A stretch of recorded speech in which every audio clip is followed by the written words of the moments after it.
नमस्कार मैत्रिणींनो, स्टायलिश वुमनमध्ये तुमचे खूप खूप स्वागत आहे। 50शी नंतर महिलांनी एखाद्या समारंभामध्ये कशी ज्वेलरी घालायला पाहिजे त्यासाठी हा व्हिडिओ बनवलेला आहे। वयाप्रमाणे आपली स्किन खूप पातळ होऊन जाते आणि खूप नाजूक सुद्धा होते। जे आपण दागिने घालतो त्याचा त्रासही आपल्याला अजिबात होणार नाही आणि दिसायला देखील आपला लुक एकदम एलिगंट दिसायला हवा। एखाद्या कार्यक्रमाला किंवा लग्न समारंभाला जाताना आपण खूप सारे सोन्याचे किंवा आर्टिफिशियल दागिने घालतो, पण वयाप्रमाणे जर आपण खूप हेवी दागिने घातले तर ते आपल्या एजला खूप सूट होणार नाहीत आणि त्यामध्ये तुम्ही आणखीन वयस्कर दिसू लागता। सर्वप्रथम 50शी नंतर आपण दागिने भरगच्च किंवा वजनदार दागिने बाजूला ठेवायचे, अजिबात घालायचे नाहीत। छान नाजूक असे मोत्याचे टेराकोटा किंवा एखादा गोल्ड पीस वापरायचा आहे। साडी नेसताना जर तुमची साडी कॉटनची नेसत असाल तर त्यावर त्या पद्धतीची ज्वेलरी घालायला हवी। जर तुम्ही कॉटनची साडी नेसत असाल तर त्यावर भरगच्च सोन्याचे दागिने न घालता टेराकोटा ज्वेलरी घालू शकता। कॉटनच्या किंवा लिननच्या साडीवर टेराकोटा ज्वेलरी खूप छान दिसते आणि तुमचा लुक एकदम क्लासी दिसेल। ही टेराकोटा ज्वेलरी विशिष्ट प्रकारच्या मातीपासून बनवलेली असते, त्यामुळे त्रास होत नाही आणि घातल्यावर ही खूपच कम्फर्टेबल वाटते। जर तुम्ही सिल्कची किंवा काठापदराची साडी नेसणार असाल तर त्यावरती शॉर्ट किंवा लॉंग एखादा नाजूकसा सेट खूप छान दिसेल। ह्यामध्ये तुम्ही सिंपल, सोबर आणि स्टायलिश दिसाल।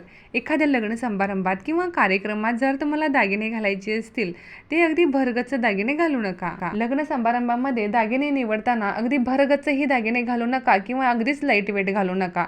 जे तुम्हाला शोभून दिसतील असे गळ्यामध्ये एखादा छानसा जोंधळी पोत, त्याखाली छानसा एखाद्या लॉंग सेट घाला किंवा अशा प्रकारची टेम्पल ज्वेलरी घालू शकता किंवा सध्या मोहनमाळ खूप ट्रेंडिंगमध्ये आहेत, अशा प्रकारची ज्वेलरी घाला जी तुमच्या एजला खूप छान दिसते आणि खूप सुंदर असा लुक तुमचा क्रिएट करू शकता।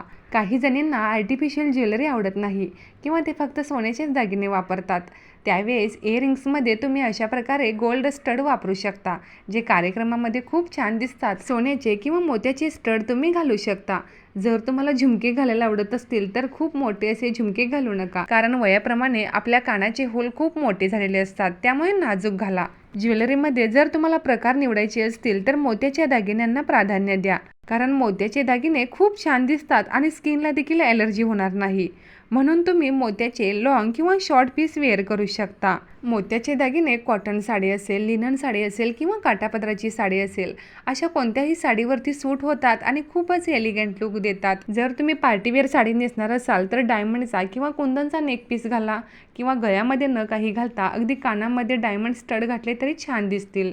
बांगड्यामध्ये खूप हेवी बांगड्या न घालता तुम्ही लाईट वेट एक किंवा दोन कडे घालू शकता किंवा एका हातामध्ये वॉच घाला, जे तुमच्या लुकला पूर्ण करतील। पेस्टल कलरच्या साड्या तुमच्या एजला छान दिसतात, भडक रंगाच्या साड्या तुम्ही नेसू नका। त्यावरती मिनिमम नाजूक ज्वेलरी ठेवला तर तुमच्या एजमध्ये तुम्ही खूपच सुंदर दिसाल। खूप भडक रंगाची साडी आणि त्यावरती खूप भडक रंगाची ज्वेलरी घातली तर ती तुमच्या एजला अजिबात छान दिसणार नाही। 50शी नंतर लाईट वेट, सॉफ्ट साड्या आणि मिनिमम ज्वेलरी ह्या 2 टिप्स लक्षात ठेवा आणि हा व्हिडिओ हेल्पफुल वाटला असेल तर व्हिडिओला एक लाईक जरूर करा।